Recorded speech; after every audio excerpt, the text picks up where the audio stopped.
The agenda has us doing a little work with Dr. Gerard Puccio for the rest of the morning. We're taking the break at 12:30 for lunch.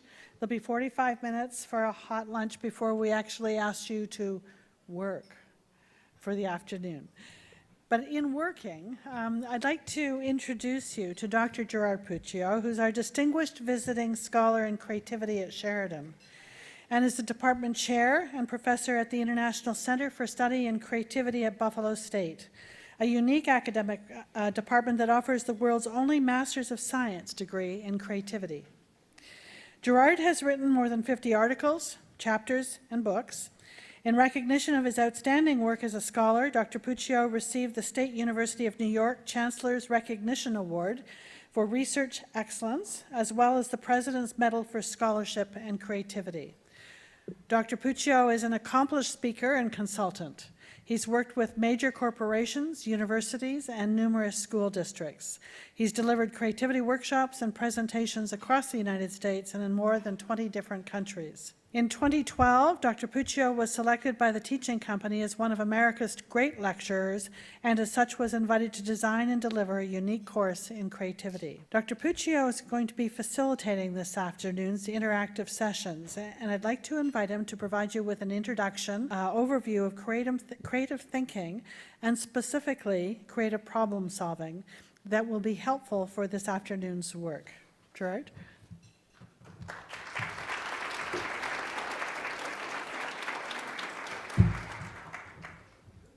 Good morning.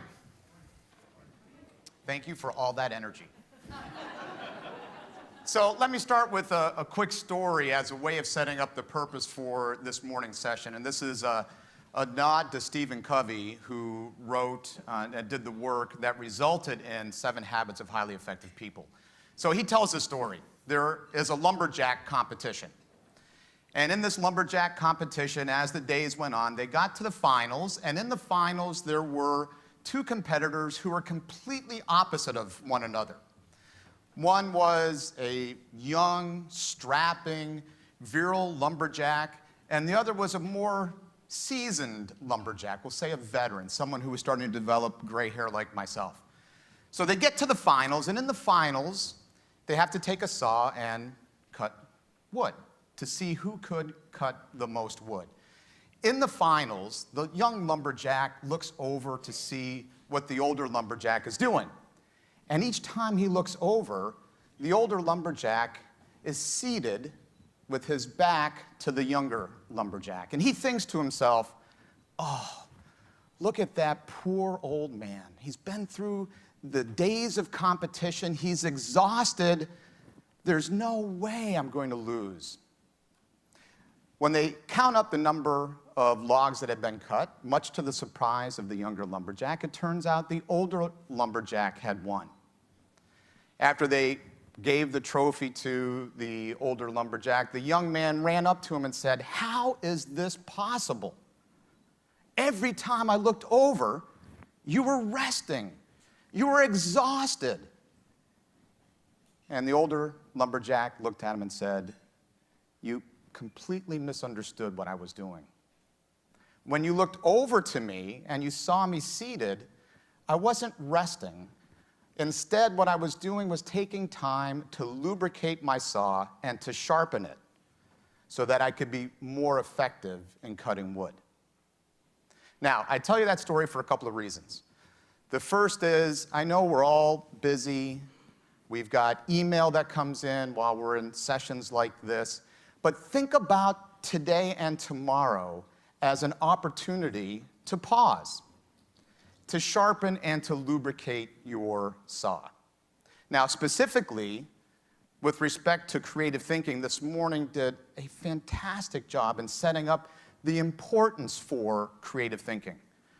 When we have wicked problems, we need non-linear kinds of thought processes in order to best attack those kinds of complex challenges.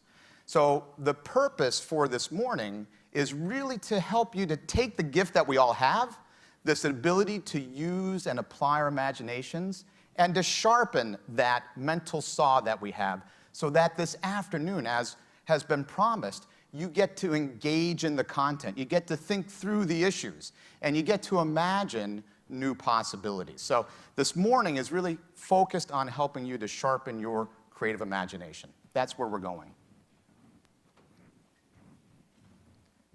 And if the slides, there we go. So, International Center for Studies in Creativity. Tony Chambers did an infomercial when he began this morning about OISE. This is not an infomercial, but you may be wondering, International Center for Studies in Creativity in Buffalo. How many of you have ever been to Buffalo? It's not too far away.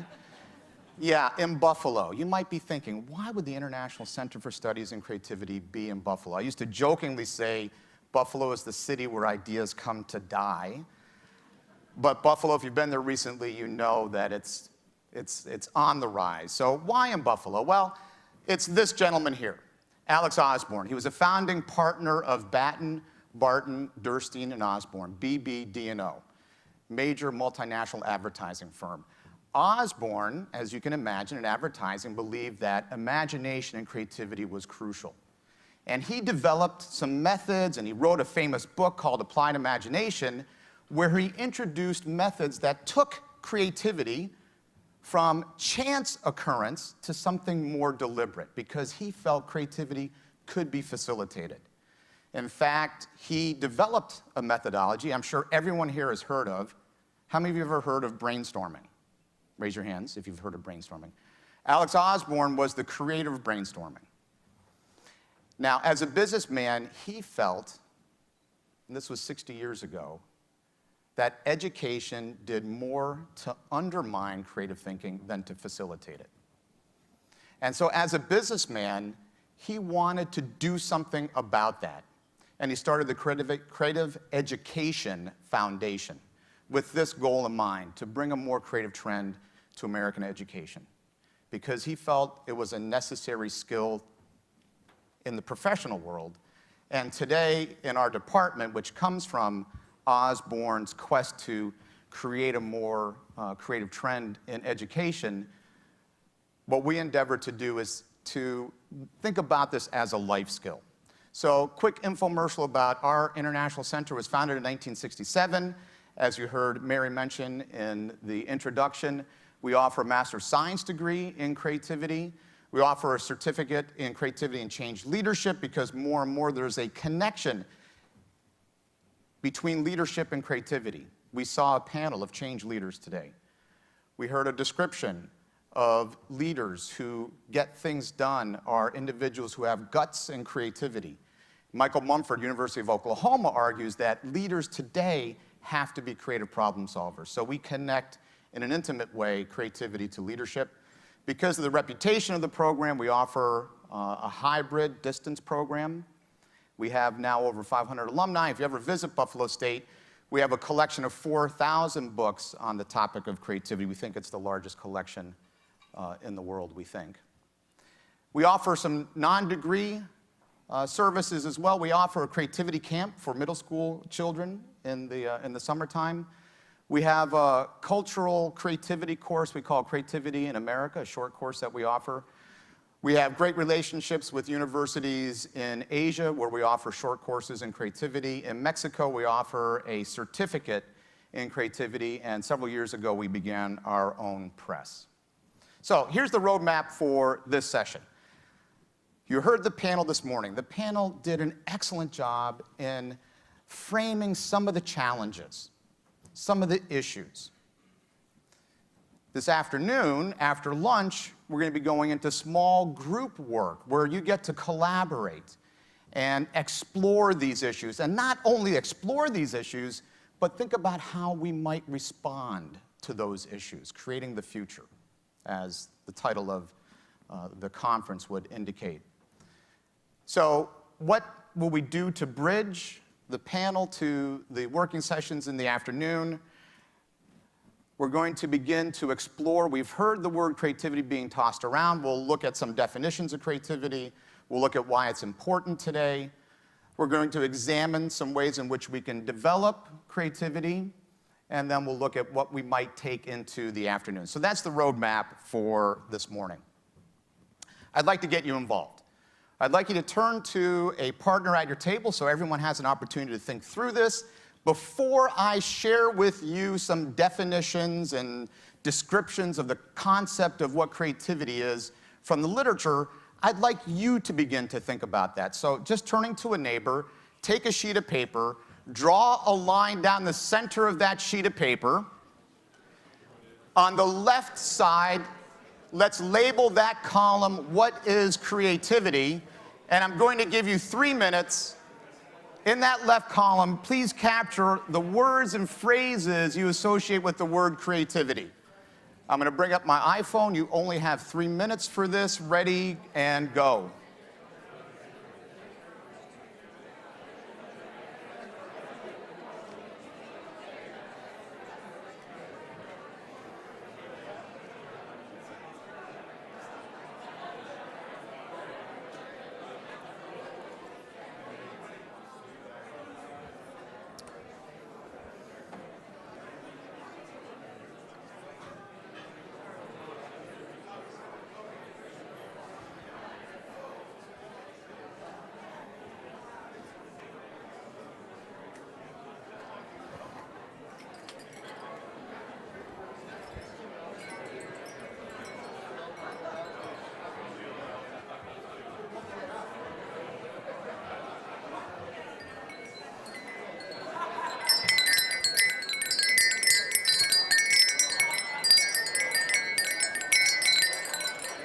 Okay, that's time.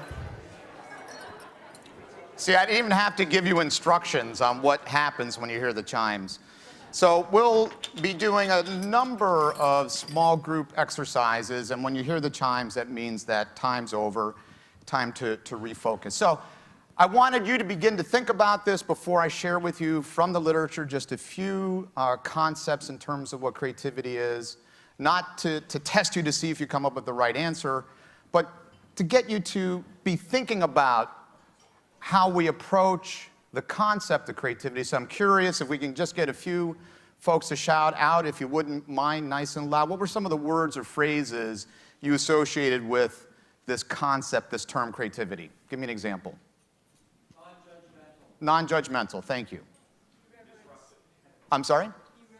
Irreverence. That got a few oohs and ahs. I'm sorry, someone shouted over here. Disruptive. Mistakes. Risk-taking. Flaky. Courage. Unique. Excellent. So I imagine other things came up like imagination, problem solving, looking at possibilities, challenging assumptions, and so forth.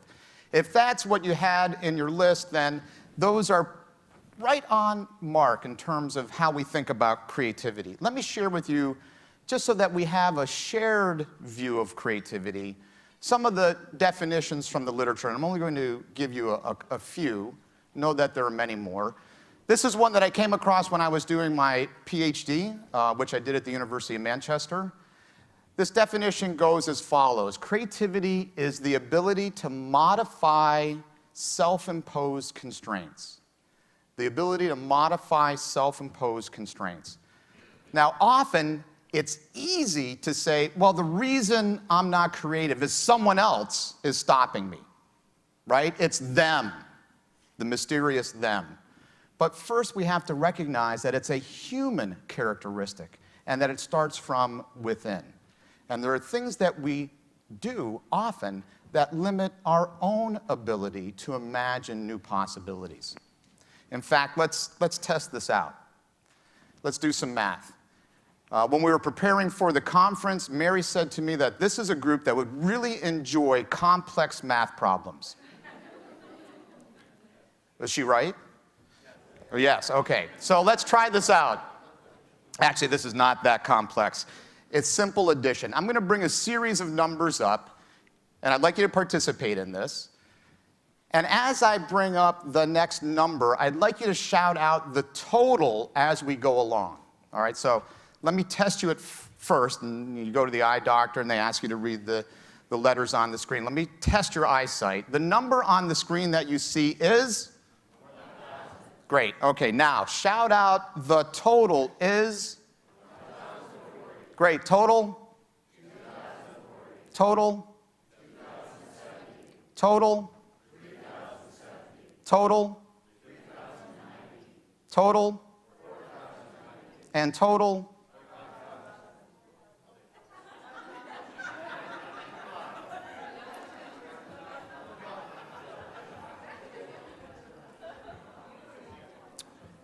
Now, I know you didn't say this. It was your neighbor. You can blow the whistle, that's fine.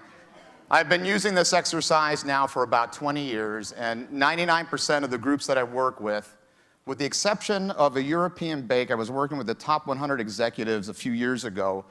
They've been in the news. I should have seen this coming, not for good reason. They've been in the news recently. And in this group of the top 100 executives, when we got down to this point, most of them shouted 6,000. Maybe they were calculating in euros. I don't know. But I'm sure you heard, you didn't say it, but your neighbors said 5,000 when we got to this point, right? That's because I put you into a pattern.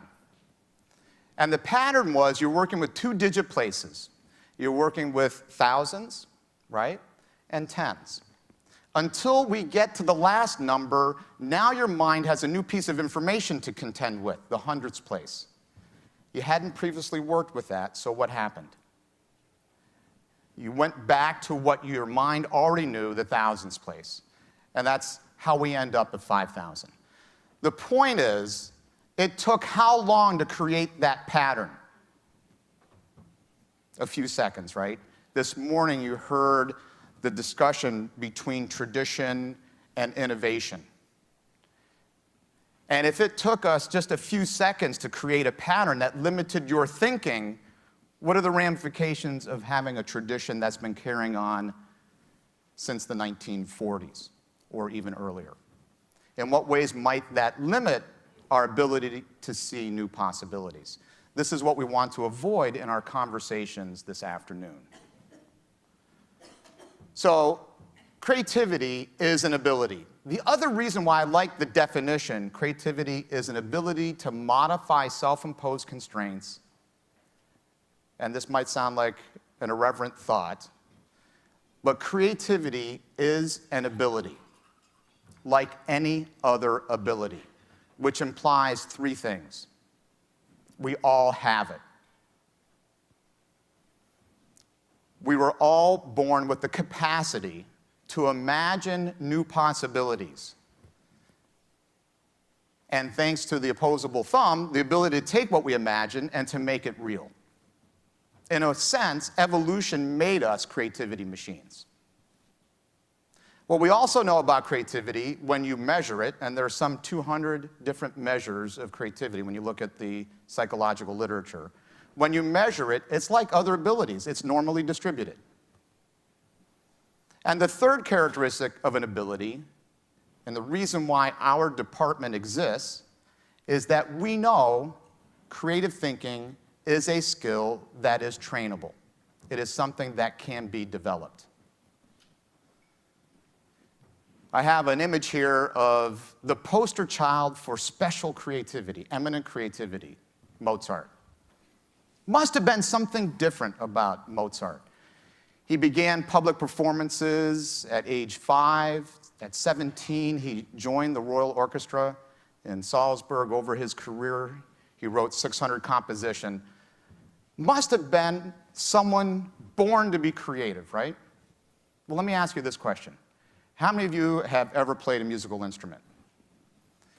How about a sport or a hobby? How do you get good at any of those activities? Practice. You get instruction. You learn strategies. You get a mentor. Well, the rest of the story behind Mozart is that he followed the same formula. His father, Leopold, published a book the same year he was born on how to give violin instruction to children. Guess who his test case was? You're looking at him.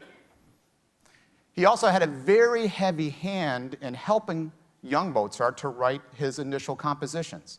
At age 3, he began Wolfgang on a regimen of tough practice sessions. It wasn't until 19 years of age that Mozart wrote his first breakthrough. It took a lot of practice in order to get to that point. Creative thinking is no different. It's hard work. But the more you apply yourself, the more you can enhance that skill. So the classic definition of creativity is a definition you see on the screen now. It's the production of original ideas that have value for the individual, the team, the institution, or society. It's not just about being different. It's about the synthesis of new thinking that helps to advance some cause, either for the person, team, organization, or all of society. Teresa Amabile at Harvard, good colleague of mine, says that creativity is the catalyst to innovation. So innovation is the successful introduction of new useful ideas. But we don't get innovation unless we first have the creative imagination. And in fact, Todd Hirsch, who will be speaking to you tomorrow, says that when you look at invention, innovation, and design, the foundation to any of those activities is creative thinking. That it spawns invention, innovation, and design. So here's what I'd like you to do. I've given you a couple definitions. On that sheet of paper in the left column, you described what creativity is. I now want to ask you to think about the open column on the right side. We're going to label the top of that column. Why is it important? So let's go from theory to application. So why is it personally relevant for you? Why is it an important skill? In your professional life, what's the value of creativity? In terms of our institutions, how is creative thinking an asset? And then because we all share in common the fact that we're educators, why is it important for our students? Now, this is a big question, so I'm going to give you a little more time. So instead of 3 minutes, you have 3 minutes and 38 seconds. Go ahead, with your partner, wrestle with that question.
Okay.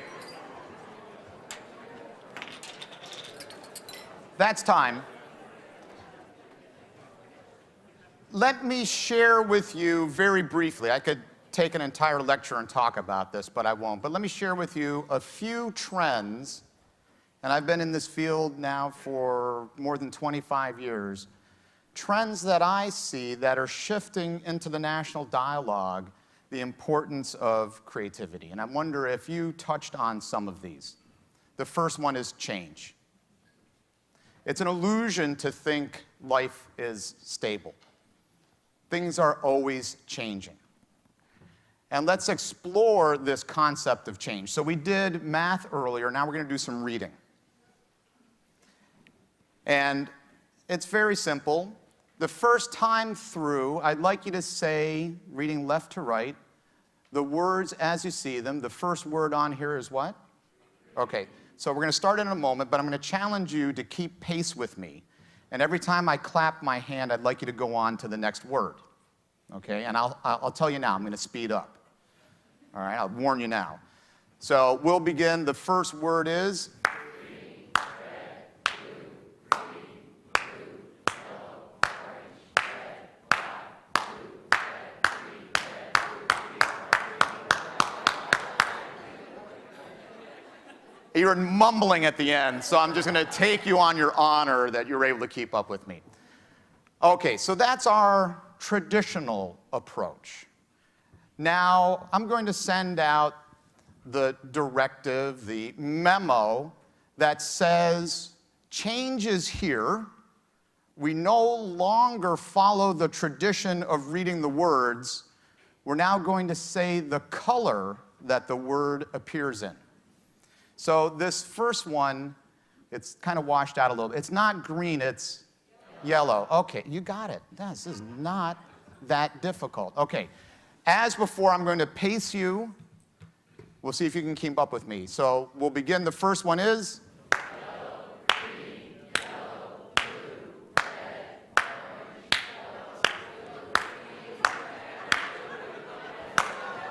yellow, blue, Okay. Orange. I snuck a few orange ones in there just for fun. So we're talking about tradition today, and we're talking about change. We have this tension built into our human nature, and that is the dichotomy between conformity and creativity. And we need both. Both are very important. In fact, it's a symbiotic relationship.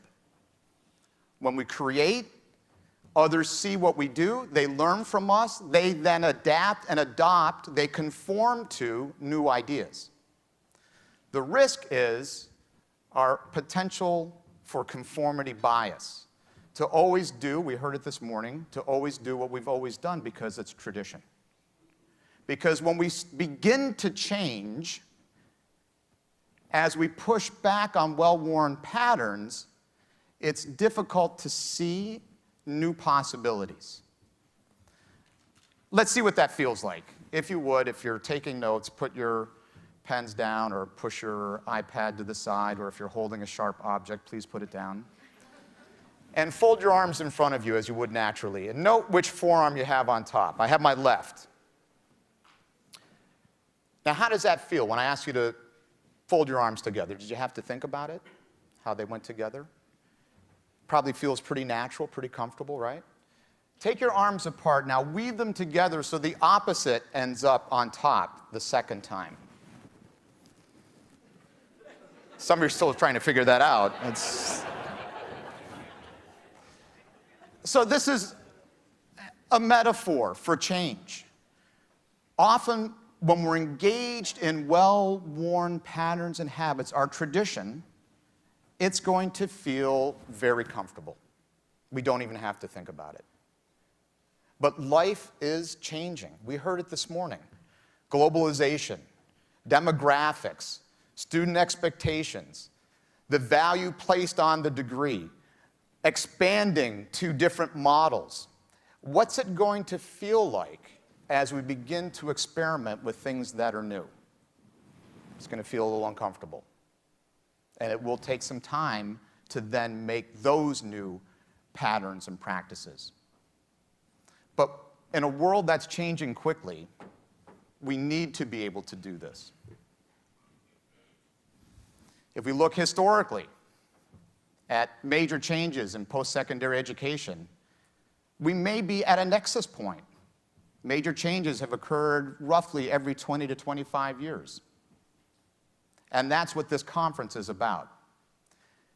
Is rather than this,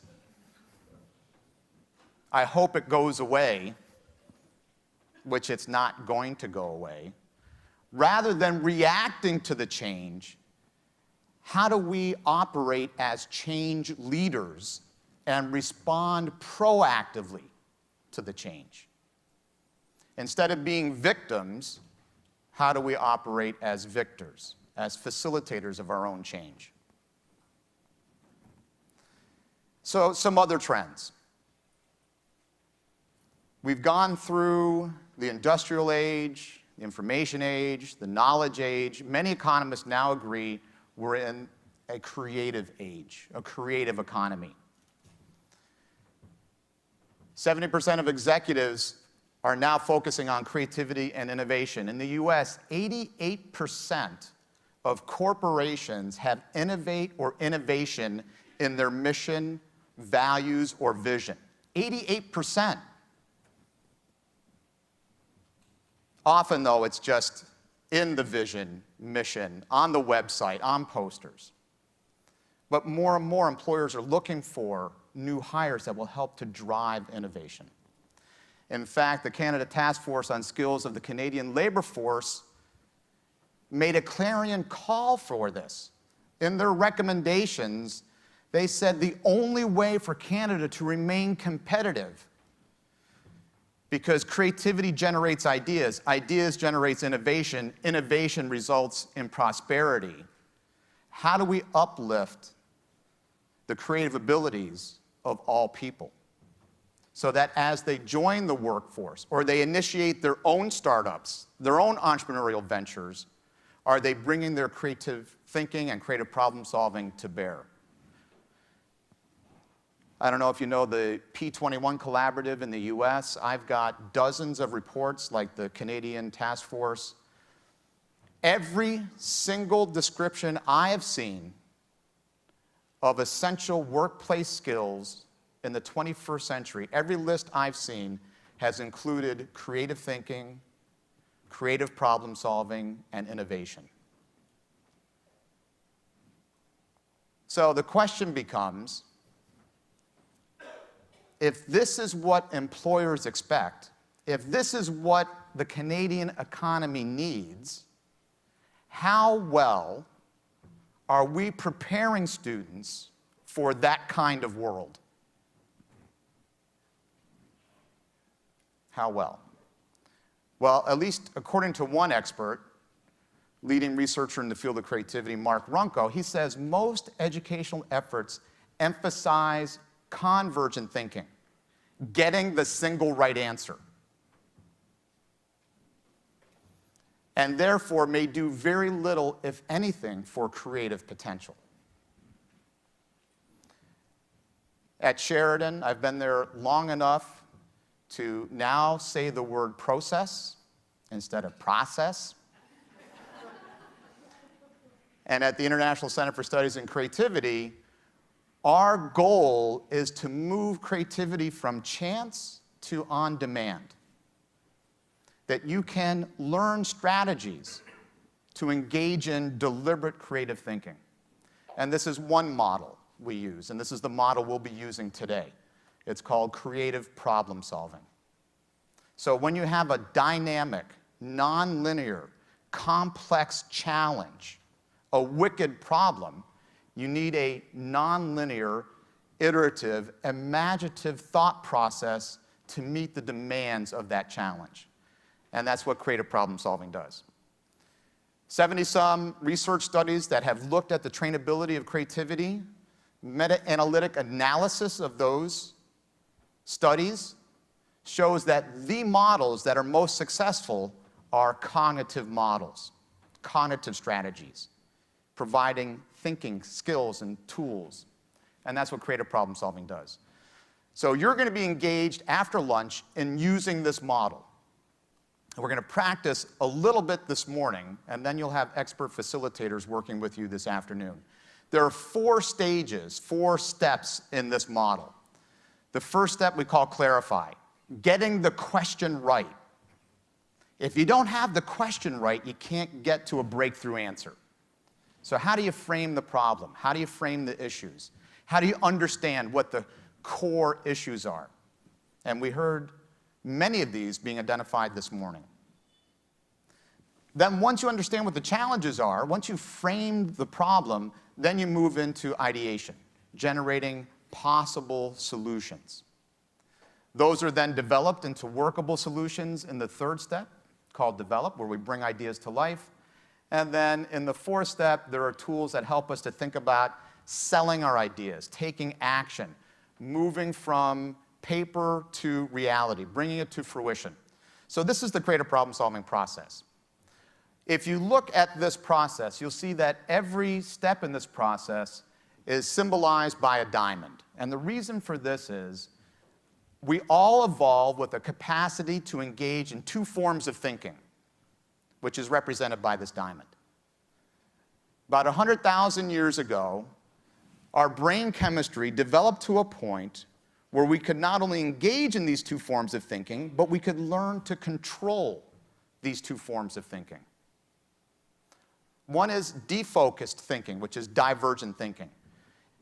Defocused thinking or divergent thinking is when we cast a very wide net to capture as many options and possibilities as we can. It's a broad search.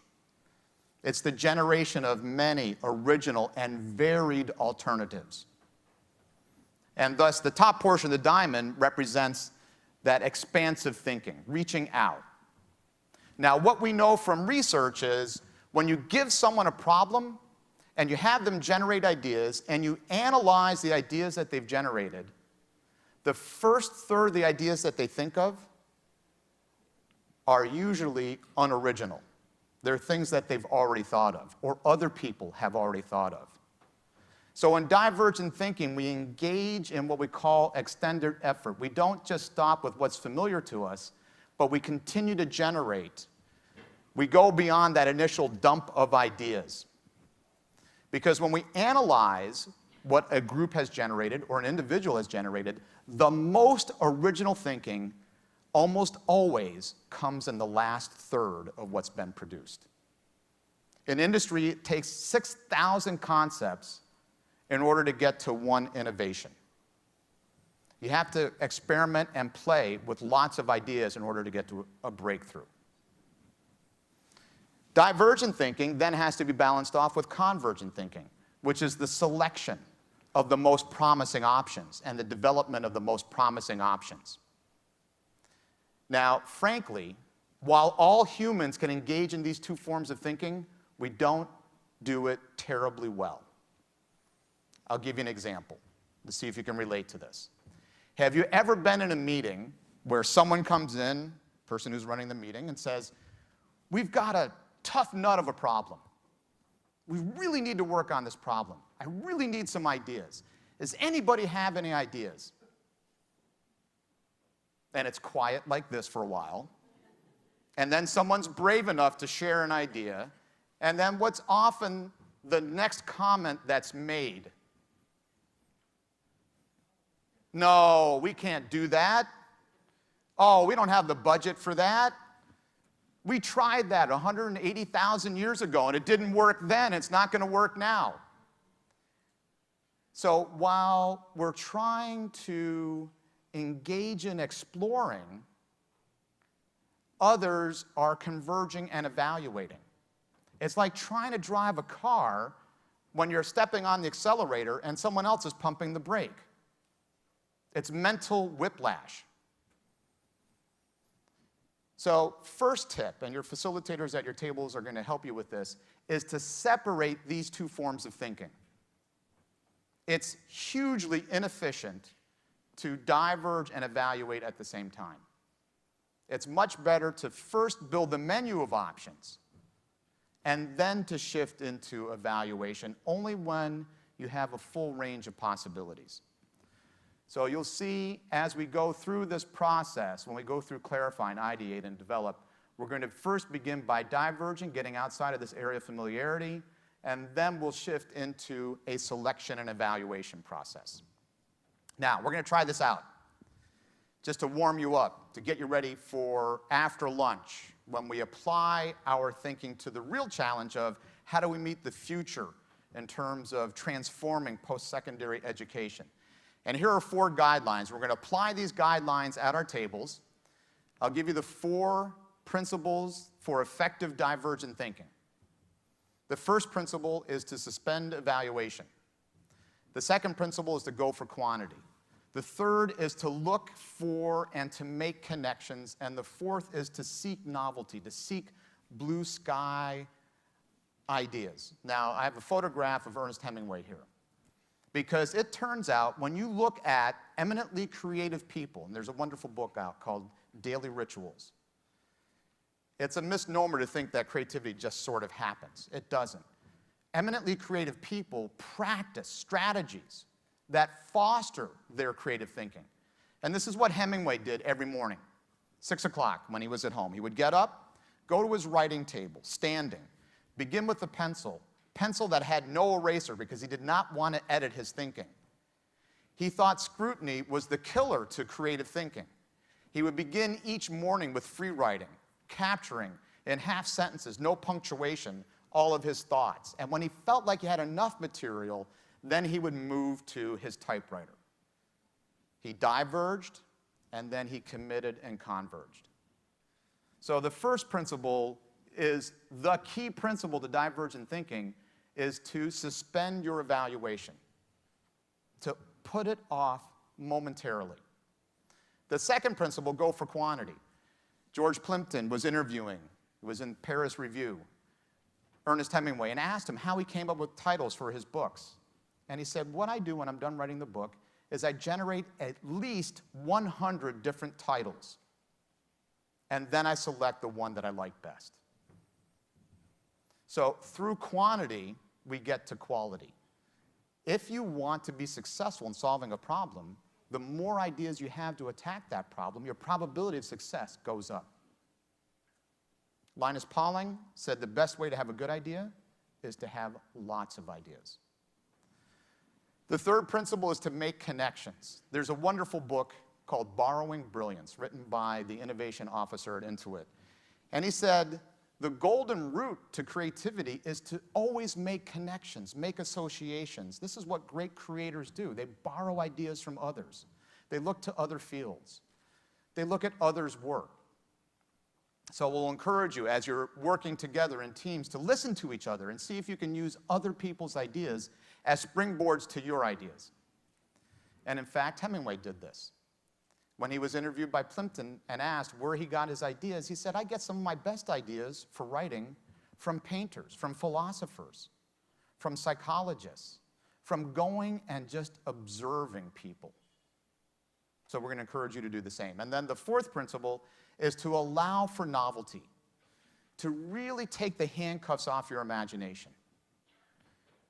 When Hemingway was asked the most crucial advice that he would give a young writer, he said, go out and have new experiences. Experience life. And we know the adventurous lifestyle that he lived. This was often a stimulant to his thinking. So we're going to test your ability to engage in divergent thinking. Now, you have a leg up because you have a facilitator at your table who's been trained to facilitate group problem solving. So this person, who will introduce himself or herself to you in a moment and will be the scribe for your ideas, will be there to help reinforce these guidelines in your group. Are you ready for the test? Love that enthusiasm. All right. Let's jump into using our imagination. We're raring to go. Okay, here's the challenge. Now, we're going to work on something that you don't own first, because in the afternoon, you'll be working on something that's real. And just like when we do physical exercise, it's important to warm up first. Think about this as a warm-up. So here's the challenge. The challenge is We work in bathtub sales. Bathtub sales are down because people prefer to take showers. We want to increase our sales. The challenge that I would like you to work on, following the guidelines that I gave you, is to think about how to improve the bathtub. What are all the ways that you can think of to improve the bathtub? Now, let me give you a goal. Our research shows that when you engage in divergent thinking as a group, and if you're doing it effectively, you should be able to generate at least 5 ideas per minute. I'm going to give you 5 minutes. So if you do the math, the answer is 4,100. Looking for 4,100 answers. No, I'm looking for 25 ideas. Your table facilitator will capture the ideas just on a notepad after lunch. We'll be using flip charts. I'm going to give you 5 minutes. What are all the ideas you can come up with for improving the bathtub? You can begin.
Facilitators, if you would count up the number of ideas that your team generated,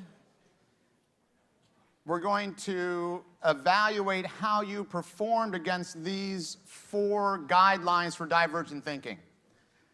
Now, let me tell you, while the facilitators are counting up the number of ideas, let me tell you the sad story about divergent thinking. One of the most popular measures in the field of creativity is called the Torrance tests of creative thinking. The Torrance tests have been around for about 40 years.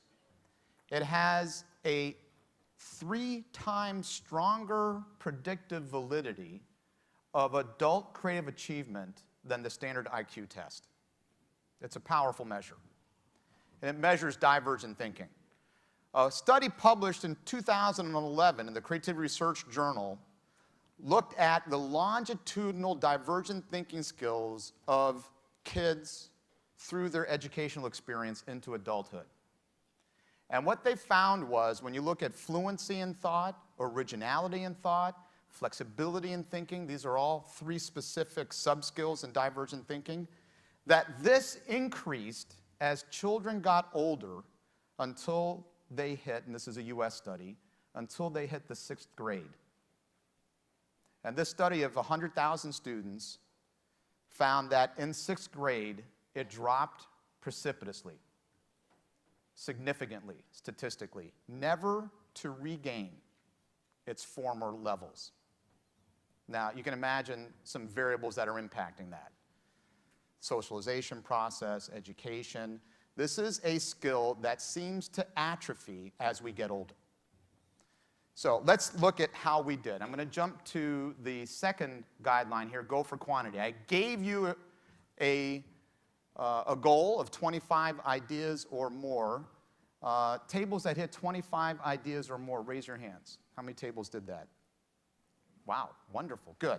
So the challenge later will be when we work on how we might transform post-secondary education is to generate, as you did here, using this skill specifically as fluency, to attack that challenge in the same way, trying to generate as many alternatives as possible.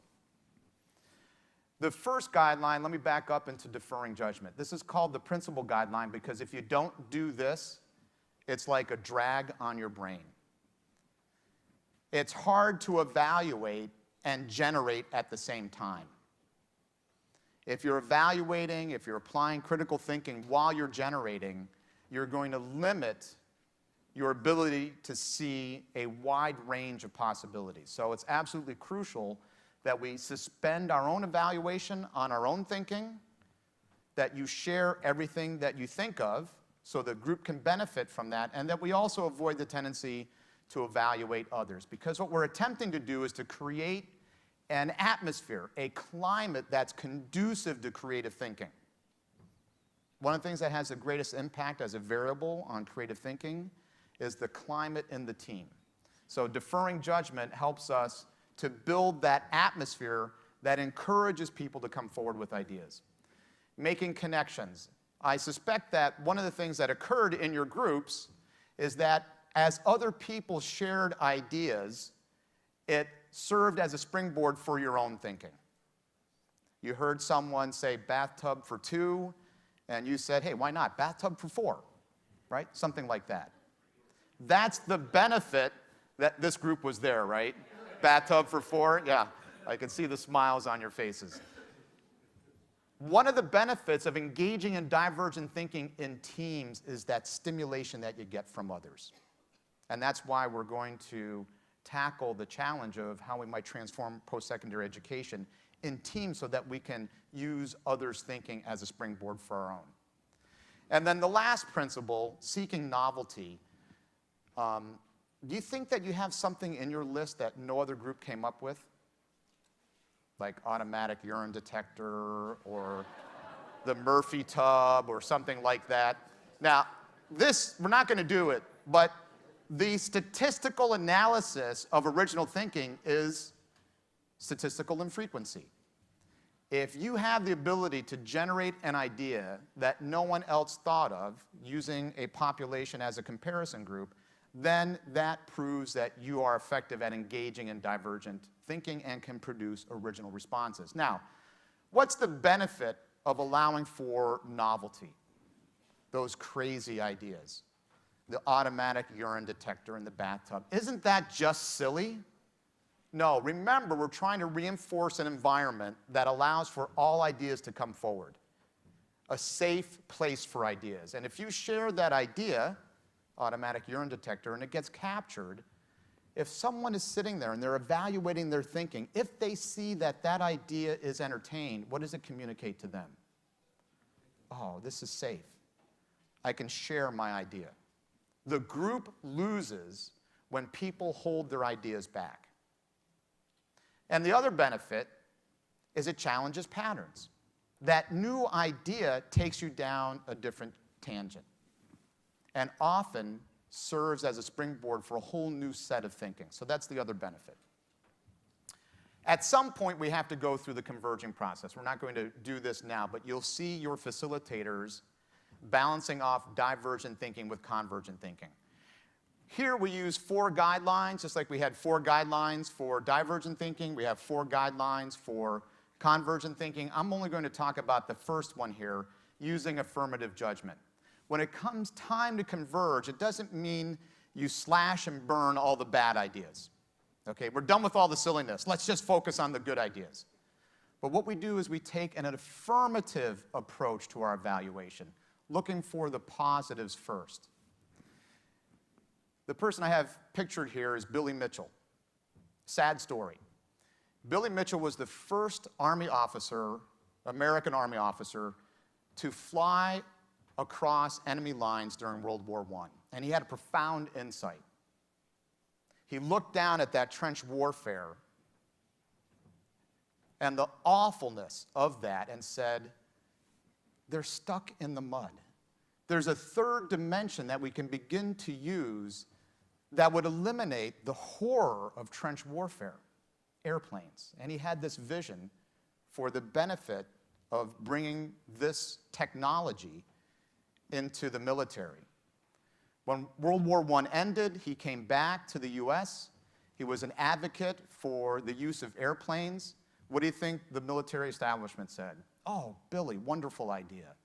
No, they told him to cease and desist, to stop talking about it. And in fact, they challenged him to demonstrate the effectiveness of airplanes. There was a battleship, German battleship, which was reputed to be unsinkable.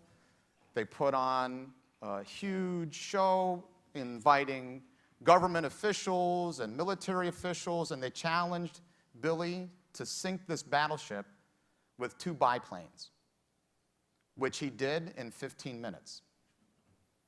After that, General Pershing released a report that said there was no future for airplanes in the military. Billy Mitchell kept talking out about the value of airplanes. They sent him overseas to Japan to try to distance him from the US. He went over there, observed what was happening, came back to the US even more outspoken because he predicted that in the future a war would start from the air.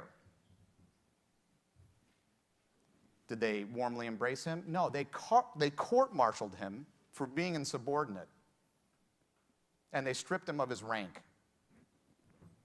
This took a toll on him. In the early 1940s, at the age of 52, he passed away from the stress that he endured. A year later, Pearl Harbor was attacked by air. So the point is, sometimes when we have this vision of what the future might look like, we get rebuffed by others. That it takes courage, as we heard earlier, courage to be creative.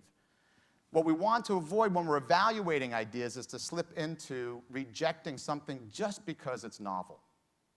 So I'm going to ask you, and your facilitators will support you later, to stay open to the novelty that you've generated. So we're going to use affirmative judgment, we're going to consider novelty, we're going to make sure that it meets our objectives, and your facilitators will be taking you through a deliberate converging process using tools. You'll experience that this afternoon. Now, the next slide that comes up, I want you to pretend you didn't see it, because that was misplaced. It's coming in a moment. So we worked on bathtub. Here's the challenge you'll be applying your creative thinking to this afternoon. In what ways might post-secondary education be transformed to meet the needs of the future? In the afternoon, we're going to work through these steps of the creative problem-solving process, first beginning by looking at clarification. What are the issues? We heard the panel touched on so many issues this morning. So we'll begin going through a process of clarification. At the end of that first session, we'll then begin to move into generating ideas. So using our understanding of the situation, what ideas might we have? How might we envision this new future? We'll take a break, and then afterwards, you're going to go through a process of selecting the most promising ideas. We're going to call it idea shopping. And then our promise to you is that you can walk away, we hope, it's our goal, that you'll walk away with some ideas that you might like to implement. We heard the reference to Gandhi this morning, to be the change that you wish to see. So that's the process we'll be going through this afternoon. So my closing question for you, with your partner that you've been working with, your neighbor, given this brief introduction, what resonated with you? What concept, what insight did you get? What might you be able to take forward and use? Not just this afternoon, but thinking about creativity as a larger skill, not only to be employed this afternoon, but even beyond that.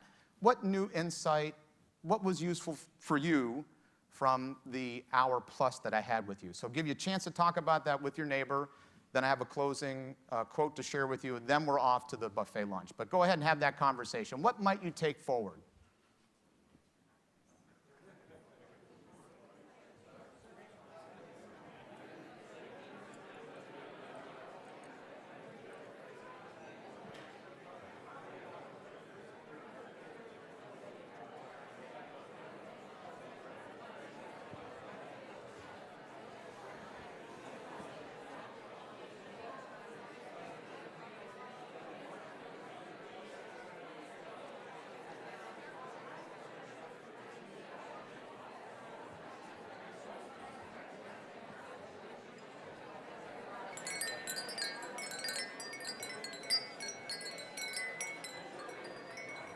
Okay.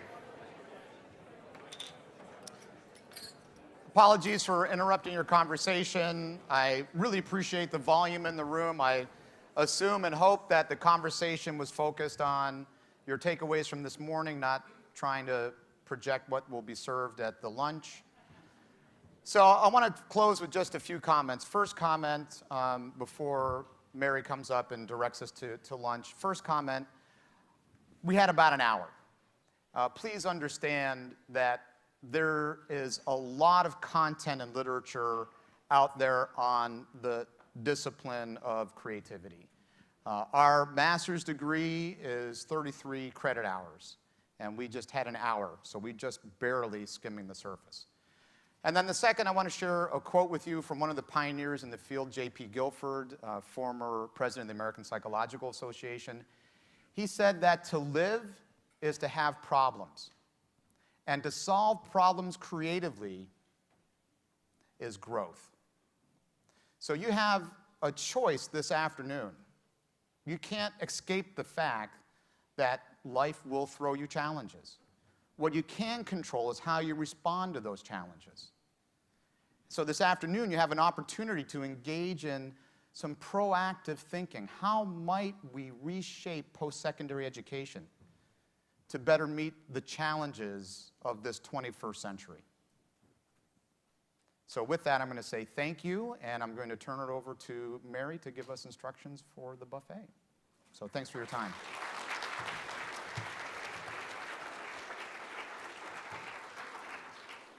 Thanks, Gerard. As ever, you were great.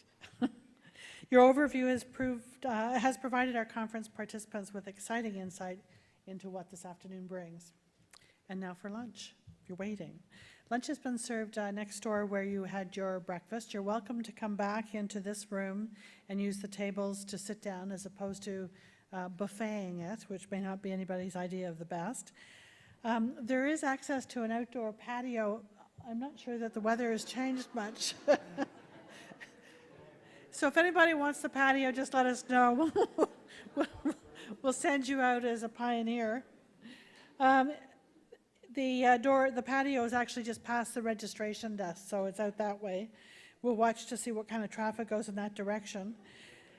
Also, as you've seen in here, if anybody's had a chance yet to look at this display of the butterflies, the monarch butterflies with the 3D glasses, one of the applied research projects out here, it's phenomenal.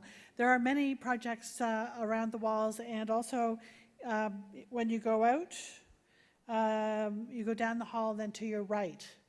So we could think you were going to the patio when really you're going to either the washrooms or the research areas. But you go and have an opportunity, especially if you're not going to be here tomorrow, if you'd like to have an idea of the kinds of terrific activities that students have been engaged in with undergraduate research.